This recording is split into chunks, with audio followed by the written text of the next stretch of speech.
Kerry Conway moderating. Kerry is a short story writer, one who's been at the festival a number of times. And our guest, Alice Pung, who initially we were thinking of as the emerging writer for this festival, but by the time the festival came around, she's so well known that we just refer to her now as that famous lawyer. They will be in conversation, and I think there'll probably be a chance for some exchange with the audience towards the end. So please welcome Kerry Conway and Alice Pung.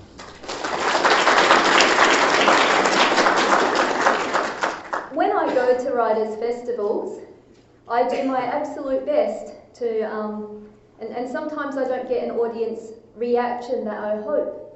People don't laugh at me. Short of wearing a Wiggles t-shirt or a Rolf Harris t-shirt, my books are meant to be funny, but people and audiences are kind. They have an awed respect for migrant literature, so they think, oh, that's funny, but I don't think I should laugh because this is a short Asian girl up there talking about, growing up as a migrant. But please feel free to react in whatever way you want. I'm going to show you some slides of where my book is set.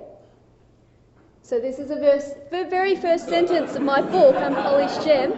This story doesn't begin on a boat, because it really doesn't. I don't begin on a boat. I don't begin in a different country overseas.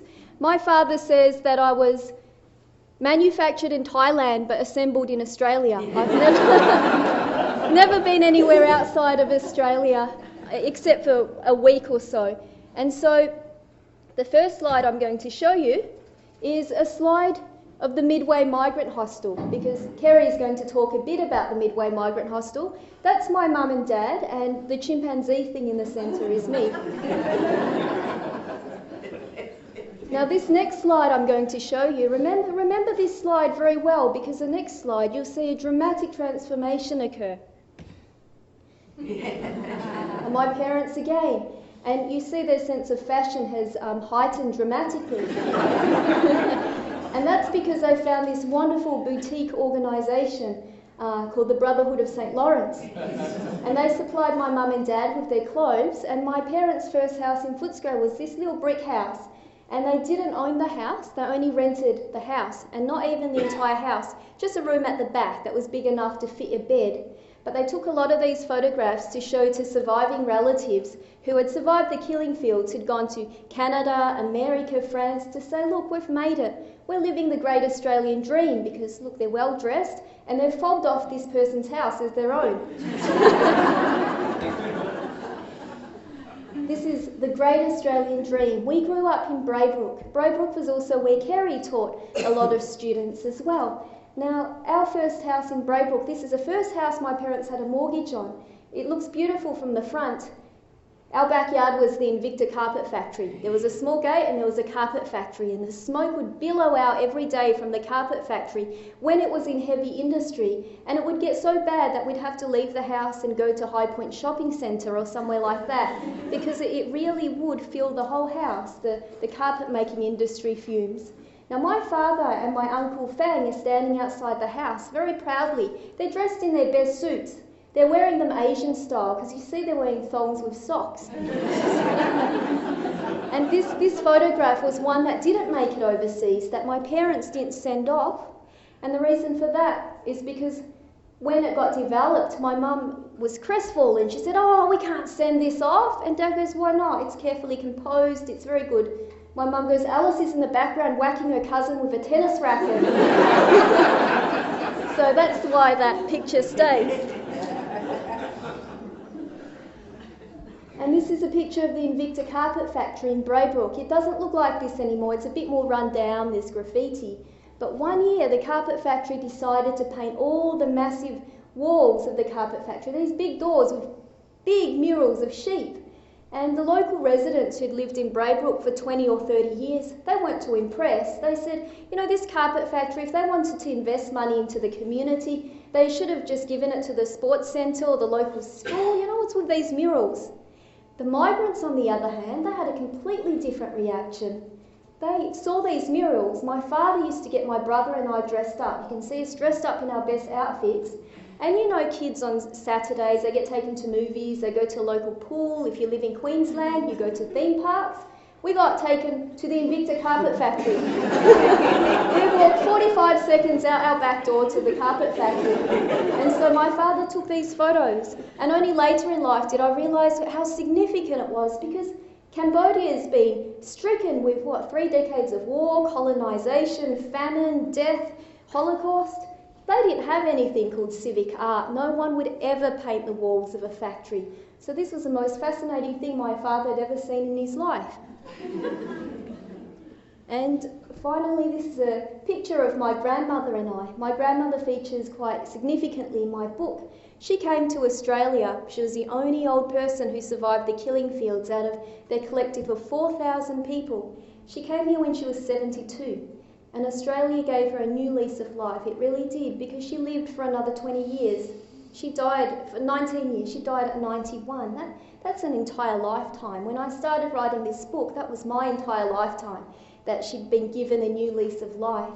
She's a very devout Buddhist, and she used to pray to the Buddha. And she used to say, Lord Buddha, bless Jesus Christ, bless his 2 brothers, St. Lawrence, St. Vincent. And so I've put this picture up to show that, as I got older, I looked less like a chimpanzee, probably more and more like a World Vision ad. And now for $24.95 you can sponsor the whole family. My mother took this picture. That's my siblings and I. My sister Alison. In my book I dropped her on her head, but she's just pulling a funny face there. She's not really, nothing happened to her when I dropped her. My sister Alina and my brother Alexander. And so I'm going to bring it back to Kerry now.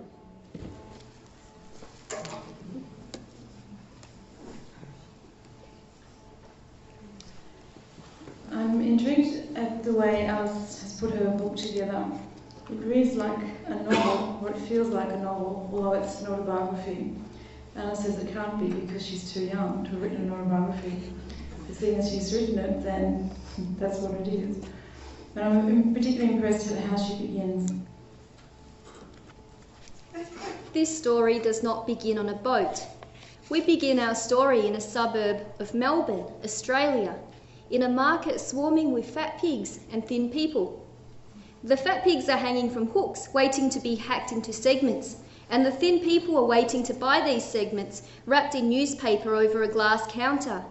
When they haggle over the price of trotters, there is much hand gesticulating and furrowing of brow, because the parties do not speak the English very good. Like a chicken trying to talk to a duck, my mother says. But she's not here today to quack over quality pig's paws, because she's lying in a white hospital room waiting for me to arrive. So it's just my father, and he's standing smack bang there in the middle of this market. His shoes are getting wet because of the blood diluted in the water that comes from the huge hoses used to wash away the mess at the end of the day. He looks down at the grates and thinks about pig's blood jelly and whether he'll ever buy it again. He likes the taste, but Aang told him that he worked in the abattoir when he first came here, and the carcasses were hung from hooks with buckets beneath to capture the pig's blood. Because they weren't washed properly, they would sometimes leak with piss and other filthy drips.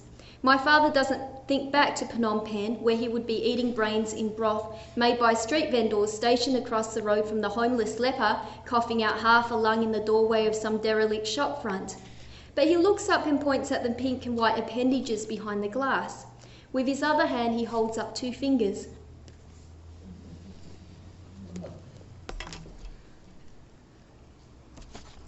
It wasn't until I read Raymond Gage's book, From As My Father, that when I read that, it was my favourite experience of the reading of a migrant experience in Australia. And I taught at Footscray girls in the 70s for a couple of years, and I taught at Braybrook Secondary College for 3 years in the early 90s. And so when I read Ray's book, it was really moving because it was from the inside. It was like a novel, again, but it was because it was able to be explained to me what that was like. And reading Alice's book, it's the one that I've been waiting for, if you like, for an Asian experience. I haven't come across one that has the same kinds of the nuances, and how you watch people become something that watch them become the thing that they do become. She is in her mother's tummy when they fly out here, and she's born, obviously, in Braybrook. On page 9, she writes about the first impressions of the migrant hostel, and you begin to see the journey over these years of how people are formed and how lives are changed. You don't want to spend much time thinking about where they've come from the killing fields in Cambodia. You have to sometimes, but even just the simple thing of leaving another country can be painful. To have left a country that almost doesn't exist in the form that it was before is obviously traumatic. So Midway, which was the hostel, she writes here, "So many things about this new country are taken for granted. It is a country where no one walks like they have to hide, no one pissing in the street, except of course in a few select suburbs. No lepers. The refugees in the Midway hostel hoard packets of sugar, jam and honey. They learn that here no one dies of starvation. Water from the tap, so clean you can make coffee from it. The bitumen roads, so black and sparkling like the night. The orderliness of the streetscapes." So you have this impression of a magical land, one that people didn't imagine they'd ever come to. Yes, that's why, and this is a true story, my father remembered a book when he was quite younger that he'd read in Chinese, translated from the English into the Chinese, and it was about a young girl who finds herself in this wondrous, amazing, magical land. And so he named me Alice, because Footscray was a wonderland to him. He'd never seen anything like it. You know, when the first Cambodians first came, and we take all this for granted, me included, they had escalator lessons. If you have survived the killing fields, Cambodia back in the 1970s didn't have escalators. It was a developing country, wasn't a third world country. There was no escalators, no traffic lights. So the Cambodians came here, saw escalators and thought once you got to the top you were killed. So that there would be swarms of them at High Point Shopping Centre with a Midway migrant hostel person showing them how to step on the escalator, go to the top and come back down again. They also used to go shopping at Sim Supermarket, and in the novel, in her book, she talks about her mother remembering the ones back in Vietnam, which is where they'd stayed before they came to Melbourne, and she calls them the unprocessed ones. Oh, the relatives back home. That's in the context of my mother buying these tins of meat on sale. Now, in Cambodia, in China, every kind of food sometimes has an animal on it, right? White rabbit candy, lucky dragon noodles, you know, everything. So she brought these cans of meat and she made a nice stir fry out of them. And then she saw the ad shortly afterwards, and it said, good for your dogs. And my mother and father, they weren't stricken. They just thought, wow, dogs are lucky. They eat better than humans in Cambodia. So when Kerry was referring to the unprocessed ones, it's the people. My mother's family, back then they weren't processed. They didn't have any papers. They were still languishing in refugee camps. So that was always in the back of her mind. Her family was back home in Cambodia. She was only 22 when she was in this foreign land and she couldn't speak the language. Her physical impressions of the country. She writes, "White is the colour of morning, red is the colour of blood, and life and sunrise, and black is the colour of evening. But summer evenings here seem pastel, the weather more tame than in Southeast Asia.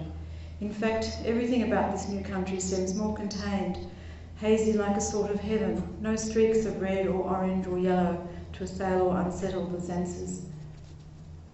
That was how it seemed back then. You know, when I was writing Unpolished, Jem, and some people thought this was unusual, but I never interviewed my parents. They've told me all the stories as I was growing up, but they never told me them formally. I knew that if I'd sat my parents down and interviewed them, my book wouldn't be the tone and the manner it is. It's quite an optimistic book, and it's quite a funny book, because if I'd sat my mum down and said, "Mum, I'm going to write our family story. Can you tell me what happened so I can write it down?" She would have told me, and this is a very, very common thing, the migrant narrative of success. She would have said, "Oh yeah, we suffered a lot back in Cambodia. There were purges against the Chinese. We suffered a lot when we were in the Thai refugee camp, and then when we came to Australia, we suffered a lot because we worked for 20 years, and then, you know, we made it. We sent you to good schools, you went to university, and, you know, we're living the great Australian dream." Now, the problem with the migrant narrative of success, which is a story that I do not tell at all, not because it's common, but you lose a lot of the other little stories. Now, when I grew up with my parents, I saw them in their second-hand clothes. I saw the rapture in their faces. When you tell a migrant narrative of success, you cannot put that rapture in the book. You have to make it sound much worse, much more stoic. You know, we had to wear second-hand clothes, it was so bad. You saw the pictures, it wasn't so bad. They were really proud of them. And that's something that my mother, you know, I write about her quite candidly in my book. And I was so worried. I thought, oh, I wrote about, you know, we had some conflicts when I was growing up. My mum said, "That's all right. I had conflicts with my mum. I didn't speak to her for 2 weeks. You spoke to me all the time." But then she found out there was one sentence in my book, and I completely forgot about this sentence. It was written with the best of intentions. She had got married in my auntie's wedding dress, because they didn't have a wedding in Cambodia. So my auntie lent her the wedding dress in Australia, and she got her photographs taken. And I'm in these wedding photos. I was there on the day. You know, my mother dressed up as a bride. And my mother said to me, "You know, someone told me you wrote I wore a second-hand wedding dress to my wedding." And I said, "Yeah, that's in the book." And she goes, "How could you do that?" And I said, "Well, you wore second-hand other things that I wrote about." And she said, "Oh, you know, such a loss of face. How could you just write these passages in when in the immediacy of the moment they were happy and earnest moments," I think. There was a conflict between her mother and her grandmother because they didn't get on and they lived in the same house. So we can begin to imagine what tensions that might have inflicted on everyone living there. Alice spent a lot of time with her grandmother and used to sleep with her most nights. And her grandmother used to tell her stories about her childhood and growing up. She writes, "I do not understand the loneliness and desperation that would drive a person to find their closest confidant in a toddler." Oh yes, I wrote that about my mother, and to some extent my grandmother as well. They'd come from a foreign place, from Cambodia. They'd never been in a white democratic country before, so there was no one to talk to. There was, you know, this small child, which was me. So they told me a lot of things that perhaps sometimes I wasn't ready for, and they'd set me, you know, my mother used to fight with my grandmother, and so she'd send me on these missions to hear what my grandmother was saying about her.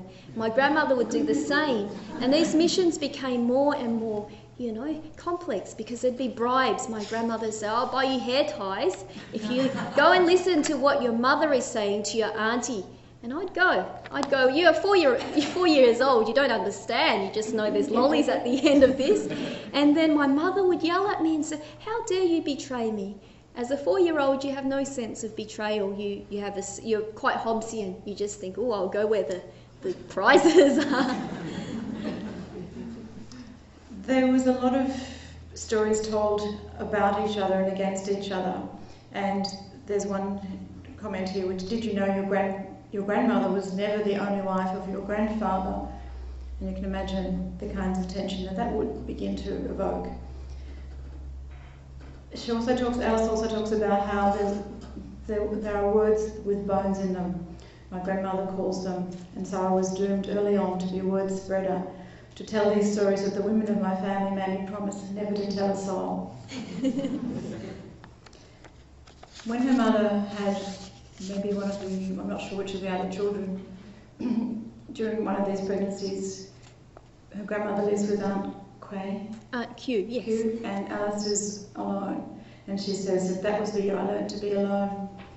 And I also realised, and talking to Alice as well, that she was, I think partly because Asian girls were not allowed to go out very much as you got older, and so you spent a lot of time on your own and writing or in your head, and literature became very important. Yes, it did, because when you're 8, when I was 8, Alison was born, my little sister that you see up there. So I looked after her almost full time. When I got home from school, I looked after her till the evening, because my mother worked as an outworker. So she worked in the back shed. And what she did was she didn't sew. A lot of outworkers sew, but she did something a little bit different. She made jewellery. Now, we most of the time don't really think about where our possessions come from, especially our jewellery. But if it's made by an outworker, and this has only become interesting to me as I've got older, you know, when you wear chains around your neck, if it's made by an outworker, my mother would have to get gold, 24 karat gold, stretch it to very, very thin string, almost as, you know, like hair, and then cut it into tiny pieces of less than a couple of millimetres. So you've got this big string cutting into tiny pieces, and then she would, at Christmas you make paper chains, you link them one by one. That's what she would do with these tiny pieces of chain. She would link them one by one, and you know, after half a day you'd have a bracelet, and after a whole day you'd have a necklace. And a bracelet would be about $15 and a necklace would be $30 for labour. So back then, she thought that was a lot of money. You know, that's an awful lot of money for what she did, but it would mean that she would work 9 hours a day and she wouldn't see us except for half an hour when she came and ate. So I had little Alison. Now, people don't understand when you're looking after a small child, it's not like the babysitter's club. You're not looking after them, you can put them down. You are looking after a child full time, because I had friends over. You know, exactly 11 years ago, there was before she was on Dancing with the Stars, Pauline said, oh, you know, she didn't like us very much. She said, these Asians, they form ghettos, they don't assimilate. But we did. I had friends over. You know, we tried to have a good childhood. The problem was your friends would bring their Cabbage Patch dolls and you'd have Alison, and they'd put their dolls down and they'd go off and say, let's go outside and play. And you put Alison down and she will howl and crap would come out of her mouth and crap would come out of her bum and you have to pick her back up again. So a baby is cute for half an hour, you know, and maybe a day it gets a bit tedious. After a week, your friends slowly peter off. After a couple of months, you don't see them except in school. So I was looking after Alison full time. And when you're looking after a baby during the school holidays, the only thing on television is The Bold and the Beautiful. I didn't get that. There were people standing in rooms talking. So I read a lot of books, and that's how I started reading and writing.